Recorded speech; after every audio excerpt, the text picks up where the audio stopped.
अपनी बेटियों को ये 10 बातें ज़रूर सिखाएं। नंबर 1, सीढ़ी पर उस वक्त मत चढ़ो जब आपके पीछे कोई मर्द सीढ़ी चढ़ रहा हो, बल्कि सीढ़ी के किसी एक जाविये पर रुक जाओ और उसके बाद चढ़ो। नंबर 2, लिफ्ट पर किसी अजनबी मर्द की मौजूदगी में मत चढ़ो। हो सके तो उसके निकलने का इंतज़ार करो और बाद में चढ़ो। नंबर 3, अपने चचा, मामू, खाला के बेटों के साथ हाथ से मुसाफिहा मत कीजिए।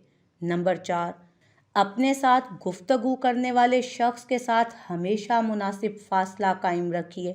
नंबर 5, हमेशा किसी के साथ मुआमला करने की हद मुकर्रर करें, चाहे वो कितना ही करीबी क्यों ना हो, और अपने वक़ार का ज़रूर ख्याल रखिए। नंबर 6, सड़क पर अपने दोस्तों के साथ मजाक हरगिज़ ना करें और सड़क के आदाब का ख्याल रखिए।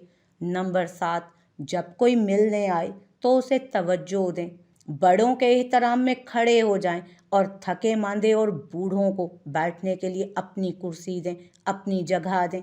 नंबर 8, गली मोहल्ले के सभी मर्द बाप के सिवा अजनबी होते हैं, इसलिए उनसे बिला ज़रूरत बात नहीं करनी चाहिए, क्योंकि हरासा करने वाले ज़हनी मरीज़ होते हैं, चाहे वो रिश्तेदार ही क्यों ना हो। नंबर 9, जब आप ज़मीन से कोई चीज़ उठाने के लिए नीचे झुकें या किसी दुकान, बाज़ार या अवामी जगह पर कोई चीज़ देखें तो रुकू की हालत में मत झुकें। कोशिश करें कि बैठकर चीज़ को देखें, फिर सीधे खड़े हो जाएं, ताकि आपका पर्दा यानी सतर या जिस्म पीछे से बेनकाब ना हो। नंबर 10, अपनी पूरी ज़िंदगी बस या टैक्सी में बुलंद आवाज़ में बातें मत कीजिए।